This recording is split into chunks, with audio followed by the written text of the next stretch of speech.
Olá, muito bom dia para você. Está começando mais uma edição do programa Poder e Negócios. Hoje a gente vai falar sobre economia. Será que a essa altura do campeonato a gente já consegue prever cenários? O que ainda vai acontecer nesse segundo semestre e no ano que vem? Sobre esse assunto a gente conversa com o consultor sócio da TGI Consultoria, Fábio Menezes. Fábio, muito bom dia para você. Obrigada por estar aqui com a gente. Previsão da economia, já é possível fazer nesse cenário que a gente tem atualmente? Metade de 2021 já foi, 2020 com a pandemia. O que é que vem por aí? Já é possível saber? Bom dia, obrigado pelo convite, Ivy. Bom, tem um ditado árabe que diz que quem prevê o futuro mente mesmo se acertar. Isso naturalmente foi dito há muitos e muitos anos atrás, mas ganhou ainda mais força num momento como esse que a gente está vivendo já há cerca de 1 ano e meio, né? É muito difícil prever qualquer coisa. O que eu entendo que é mais estratégico, inclusive, em vez de tentar dedicar os esforços a adivinhar o futuro, a fazer previsões mais assertivas, mas a gente deve tentar se preparar para alternativas de futuros diferentes. Então, se acontecer um cenário mais otimista, o que é que eu faria? Por acaso, se acontecer um cenário mais pessimista, que normalmente as pessoas têm uma certa resistência a pensar sobre ele, porque é uma coisa quase que uma defesa natural. Não quero nem pensar nisso, mas eu insisto que vale a pena. Vamos pensar um cenário mais pessimista mesmo. O que é que de pior poderia acontecer? Não o fim do mundo, porque aí, lógico que não, mas o que é que de pior poderia acontecer? E se acontecer, o que é que eu faria? Como é que eu lidaria com isso? Então, quem consegue fazer esse tipo de raciocínio, normalmente se coloca de uma forma mais estratégica e tem mais chance de lidar bem com o que pode acontecer, independente de qualquer tipo de previsão aí que apareça. Essa pandemia, ela pode ser considerada um divisor de águas na gestão estratégica, na gestão empresarial? Eu acho que sim, sem dúvida. Ela chegou muito rápido, né? Impactou todos nós, mesmo os setores que eventualmente, não sei se a gente pode dizer assim, mas no mínimo foram menos afetados. Mas mudou a vida de todo mundo, mudou o empresário que está posicionado em determinado setor menos impactado, mas a vida pessoal dele mudou. Ele se preocupou com a saúde das pessoas, da sua própria saúde. É um evento que, de fato, mudou de uma forma muito abrangente a forma como as empresas funcionam, as pessoas vivem. A gente tem hábitos hoje completamente impensáveis, né, antes da pandemia, e já começamos a discutir como será no pós-pandemia. Que hábitos que a gente adotou agora devem continuar, devem permanecer e, de repente, a gente vai esquecer alguns, não sei, mais na frente, né? Em relação ao home office, por exemplo, isso trouxe ganhos para muitas empresas, permitiram com que muitas empresas pudessem continuar funcionando, se é que a gente pode usar esse termo, mas normalmente, né? Porque todo mundo ficou trabalhando, inclusive muitas pessoas trabalhando até mais, né? Porque tinha ali uma economia de tempo do trânsito, do deslocamento, enfim. Essa é uma tendência que ajudou as empresas nesse tipo de previsão de cenários? Eu acho que sim. Acho que o home office era pouquíssimo usado, salvo algumas empresas que não tinham, empresas com atuação mais regional e não tinham um escritório numa cidade, tinham funcionários que trabalhavam em casa, em cafés e tal.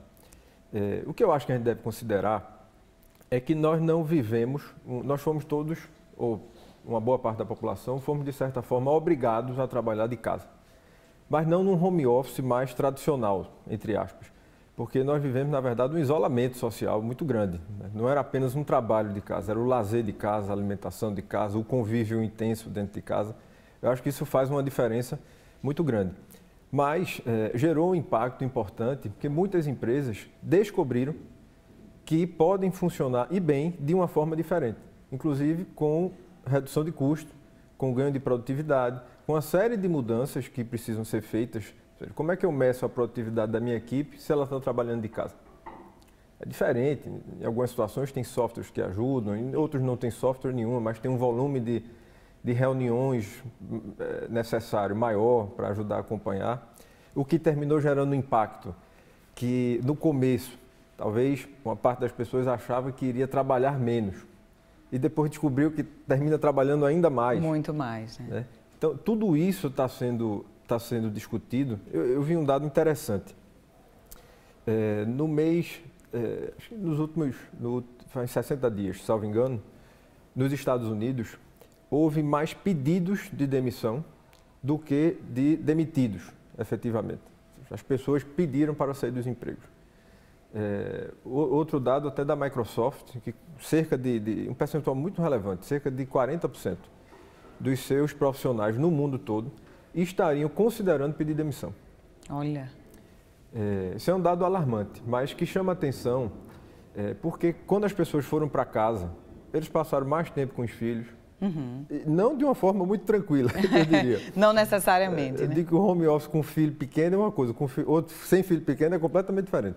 Mas passaram mais tempo com as suas famílias, tal. Aumentou o número de separações por conta disso também, mas também ganhou outras coisas, enfim, mudou. O ambiente mudou, a diária das pessoas, a dinâmica do dia a dia mudou. E talvez muitos profissionais estejam repensando.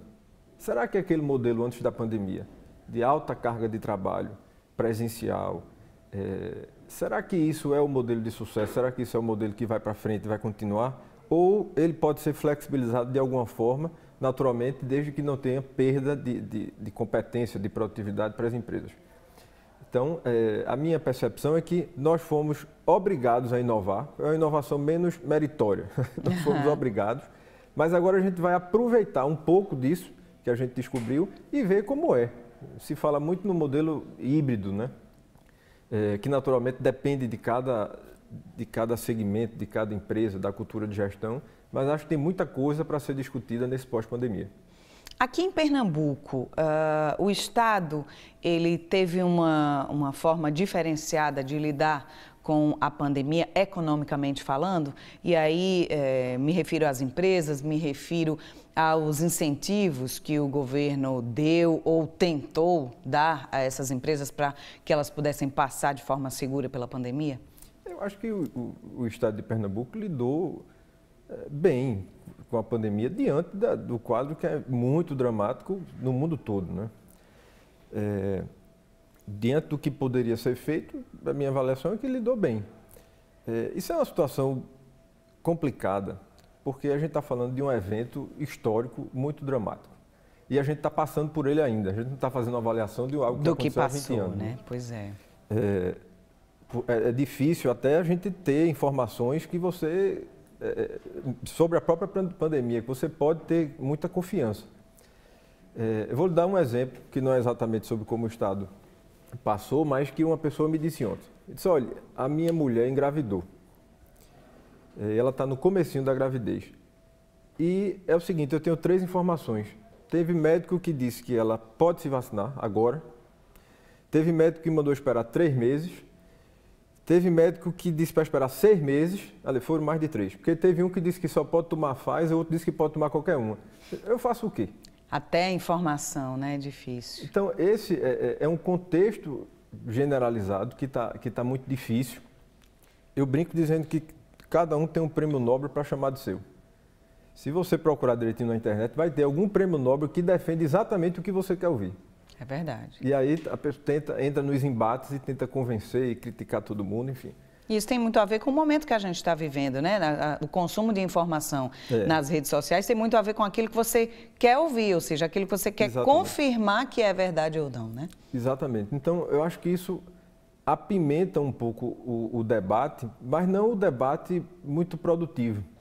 Você se instala uma disputa muito grande de versões, ou seja, é como de versões não, de fatos diferentes. É como se acontecesse uma coisa e as pessoas não discutissem sobre opiniões diferentes sobre o mesmo fato. É como se tivessem fatos diferentes, cada um tem a sua forma. Diz que aconteceu uma coisa e a outra pessoa diz que aconteceu outra coisa. Aí, isso atrapalha os negócios também, né? Atrapalha porque é difícil você criar convergência, criar consenso.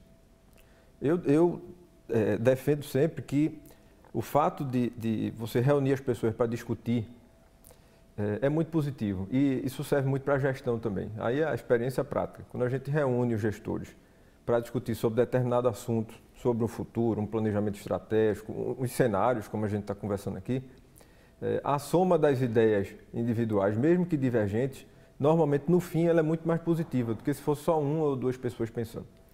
Agora, é um exercício a ser feito. A impressão que dá às vezes é que tem sido cada vez mais difícil, por conta de toda a polarização que impacta, a impressão que dá que impacta todos os assuntos, mas acho que deve ser perseguido. Essa disposição para o debate, ela deve ser sempre perseguida. Agora, em relação aos setores que atuam aqui em Pernambuco, os setores empresariais, a gente consegue dizer, por exemplo, o caso do turismo, que é um setor que, turismo, eventos, são setores que sofreram bem mais do que todos os outros em qualquer lugar do planeta. Mas aqui em Pernambuco, quais os setores que conseguiram reagir bem à pandemia e quais aqueles que ainda estão numa situação bem delicada? E é possível ver diferença dentro dos próprios setores? Desde o ano passado, eu discuti um pouco isso, quando a gente estava com a economia mais fechada, que a impressão que se tinha é que quando abrisse, e aí especialmente o setor de turismo, as pousadas, os hotéis, abrisse de uma forma mais abrangente, tinha um sentimento de que a população ia ter receio de frequentar pelo risco de contágio e tal. Mas não foi isso que aconteceu. Então, o que a gente viu foi uma disposição se não de todo mundo, mas de uma parte substancial da população, de frequentar esses espaços, de sair. Isso surpreendeu os planejamentos de quem estava, pelo menos em parte da cadeia do turismo, que ela é muito ampla. Uhum. Esse ano nós tivemos um fechamento de novo e uma abertura que também, a impressão que me dá é que também ela está indo bem. Uhum. A gente acompanha alguns hotéis, algumas pousadas e observa que tem conseguido ter níveis de ocupação interessante.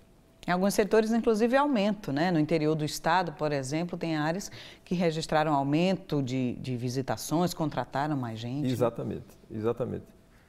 Lógico que isso não resolve o problema, porque tem um passivo muito, muito duro, né? Enfim, para poder tentar administrar e ir para frente. Mas tem alguns desempenhos interessantes na própria construção civil, algumas empresas que estão conseguindo fazer vendas muito interessantes. Nós tivemos uma taxa de juros mais baixa, que ajudou, né, a financiar. E no ano passado teve o auxílio emergencial, com um valor maior, que mudou muito a forma como as pessoas lidaram com o consumo, né? Dinheiro na base da pirâmide, de fato, tem um impacto muito forte. Uhum. Agora, o que eu observo é que, às vezes, dentro de um mesmo setor, você tem desempenhos bem distintos. Aí a gente volta para a questão da qualidade da gestão e da qualidade do empreendedor mesmo. Ou seja, o empreendedor que administrou melhor o impacto emocional, inclusive, da pandemia. Ele não se abateu e investiu em inovação, inventou coisas diferentes. Na média, ele conseguiu um resultado melhor. Então, acho que essa questão da inovação foi um assunto que, assim como tantos outros, já estava na pauta há muito tempo, mas foi muito potencializado na pandemia. E muita gente inovou durante a pandemia? Sim.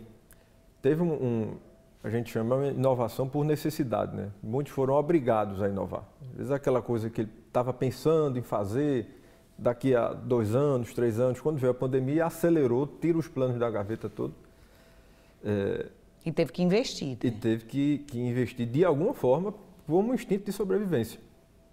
Então, muitas das empresas fizeram isso, nós fizemos isso, a gente também mudou uma série de coisas e tem muita coisa para mudar para frente. Vamos lançar ferramentas novas, digitais, enfim, porque acho que isso não tem como voltar atrás.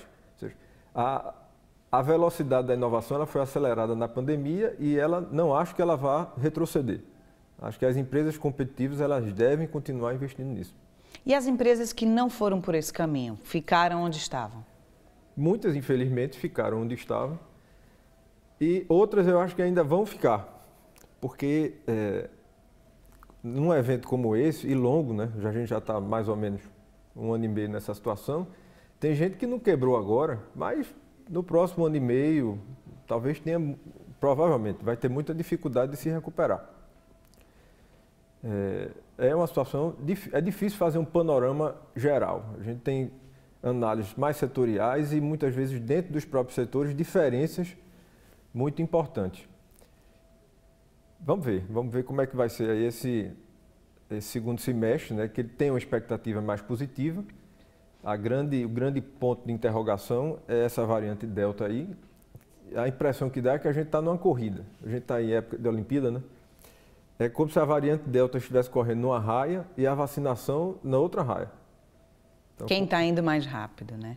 Quando ela chegar aqui, se ela chegar aqui mais forte, é melhor que ela encontre a maior parte da população vacinada para que a gente não tenha um impacto tão grande. A gente está nesse momento, nessa situação. E o setor empresarial acredita que a vacinação ela pode ser realmente um abre-alas para essa recuperação econômica? Eu acho que isso não tem a menor dúvida. Estava vendo hoje cedo que na Inglaterra, né, que é um dos países que mais vacinou, que começou a se vacinar, a variante Delta já está lá. Mas, quando se analisam as pessoas que estão hospitalizadas, são as pessoas que ainda não foram vacinadas, a maior parte, né? Então, acho que não tem dúvida de que a vacina é a solução para isso. A gente tem que correr o mais possível para imunizar a maior parte da população o quanto antes. Porque eu estava vendo um médico dizer isso. Olha, nós devemos ter a quarta onda, talvez a quinta onda, talvez uma sexta onda. Agora, porque isso é do ciclo natural do vírus. Uhum. A questão é que ela tende a ser cada vez menor, até virar uma marolice e acabar, porque ela vai encontrando, a próxima onda vai encontrando uma parcela imune, né? Uma parcela da população maior imune. E aí ele não sobrevive e não se perpetua, exatamente, né? Ou seja, não tem o que fazer que não seja vacinar e se proteger. E aí eu faria um destaque para isso. Quando a gente assiste uma luta de boxe, por exemplo, ou de qualquer arte marcial, e a gente vê um dos lutadores dar uma cambaleada, o que é que o oponente faz? Ele cai para cima, para tentar liquidar a fatura. Às vezes, a impressão que dá é que a gente faz o inverso com a pandemia. Quando ela está em época de baixa, as pessoas flexibilizam as medidas de proteção, distanciamento, enfim, tal. E aí é como se você estivesse dando uma chance para o seu oponente vir ainda mais forte. Se recupere, né? Exatamente. Então, pela lógica, o que parece é que a gente deve manter o mais possível as medidas de proteção e acelerar a vacinação para que quando chegar a próxima onda, ela não nos dê tanto trabalho e sofrimento. Não esteja tão forte, né? E veja que isso afeta não só a saúde, mas afeta muito a economia, sim, né? Afeta os negócios, afeta a saúde das empresas, então precisa ser tratado com muita responsabilidade, né? Vamos fazer o seguinte, a gente vai para um rápido intervalo e na volta a gente continua falando sobre esse assunto, claro, trazendo também as perspectivas. O que será que a gente pode esperar desse segundo semestre e também do ano que vem? Já já a gente volta.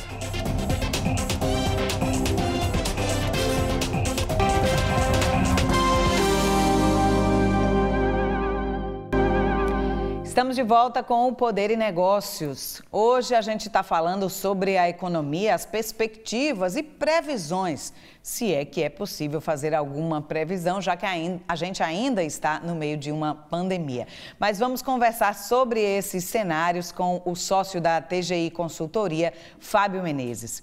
Fábio, diante do que já se viu, 1 ano e meio a gente tem aí numa pandemia que chegou sem avisar, né? A gente começou a ver as notícias em dezembro de 2019, mas eram lá na China. O início de 2020 no Brasil ainda foi algo de poucas informações, muitas incertezas, mas ela chegou. Nesse 1 ano e meio, o que foi possível já aprender para se preparar, por exemplo, para o próximo ano? Bom, do que passou, eu acho que a gente tem um aprendizado muito forte em relação à proteção da vida e dos negócios de uma maneira geral. Ou seja, a gente deve ter sempre aquela reserva financeira de emergência, não contar que tudo vai acontecer da forma mais otimista, né, possível. De alguma forma, você tem que ter um plano para um cenário mais adverso. É como se você tivesse realista, né? Eu digo, você pode até ser otimista, mas reserva 5 minutinhos para pensar ali no pessimismo também. Vai que ele acontece. É verdade. Então, não tem problema de acreditar num cenário mais otimista, desde que você também considere uma possibilidade dele não acontecer. Para pelo menos saber o que fazer, né? Para pelo menos saber o que fazer, exatamente. Então, acho que isso é um aprendizado forte. É um negócio meio desanimador, mas alguém já disse, né, que sempre pode dar errado.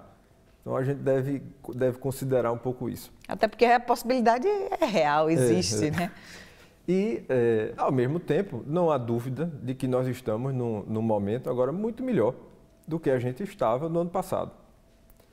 A gente estava, num determinado momento, você não via como é que ia sair desse negócio. E agora você tem vacinação, que é uma coisa, acho que interessante, porque no ano passado nós discutimos muitos cenários de que poderíamos chegar até a metade deste ano com a população de maior risco, vacinada.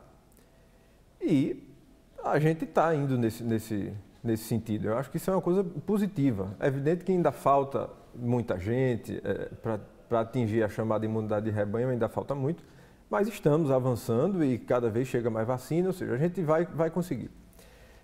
E, portanto, acho que nós já devemos, os empresários, os empreendedores, já devem começar a planejar mais efetivamente essa retomada.